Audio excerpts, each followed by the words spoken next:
दोस्तों आज हम मौजूद हैं नागपुर में कांग्रेस के वरिष्ठ नेता विलास मुत्तेवार जी के यहाँ, और हम जानना चाहेंगे कि रामटेक क्षेत्र से जो उनके कैंडिडेट खड़े हैं उनके लिए और वहाँ की जनता के लिए विलास मुत्तेवार की एक अपील हम सुनना चाहेंगे।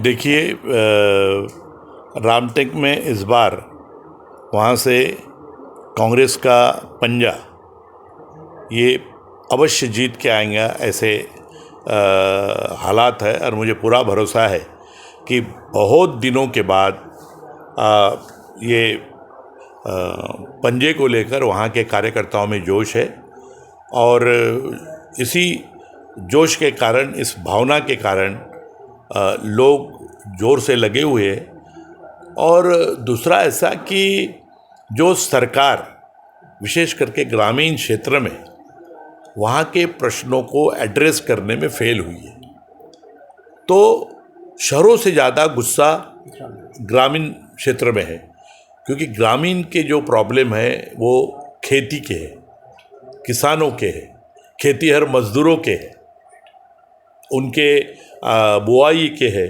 उनके क्रॉप के है, उनको देने वाली सब्सिडी के है, उनके फर्टिलाइज़र के है, डीजल के है। तो ये सारे चीज़ों के जो दाम बढ़ गए हैं और लगातार बढ़ गए हैं, आवश्यकता से ज़्यादा बढ़ गए हैं, और उसमें कोई भी चीज़ की राहत नहीं मिली है, ये ग्रामीण क्षेत्र में बड़ा गुस्सा है। जो एक महात्मा गांधी मनरेगा जिसको हम कहते हैं, उसके दिन कम हो गए। एक तो बिन बादल बरसात गिरती, या तो बरसात नहीं गिरती, उससे खेती अनिश्चित हो गई। अब ऐसे वक्त के लिए लोगों को राहत देने के लिए मनरेगा का कार्यक्रम सरकार, हमारी यूपीए सरकार लाई थी। इन्होंने उसके 100 दिन कम कर दिए, उनका नुकसान हुआ, तो वो भी लोगों को खलता है। तो ये सारा असंतोष ग्रामीण में है, और वो असंतोष के लिए लोग ये बीजेपी या तो उनके दलों को, उनके सहयोगी को चुन के देना नहीं चाहते। इसलिए इस बार रामटेक कॉन्स्टिट्यूंसी से बर्वे का पंजा ही चुन के आएगा, जैसा नागपुर का आ रहा है। ठीक है सर, वहाँ पे पेच के वजह से, पेच कॉरिडोर बनने की वजह से वहाँ की जो जनता है, वहाँ के जो आदिवासी किसान है और भी किसान है, तो वो कहीं ना कहीं दिक्कत में है। वहाँ के जानवरों से बहुत परेशान है, आए दिन वहाँ पे टाइगरों का अटैक हो रहा है।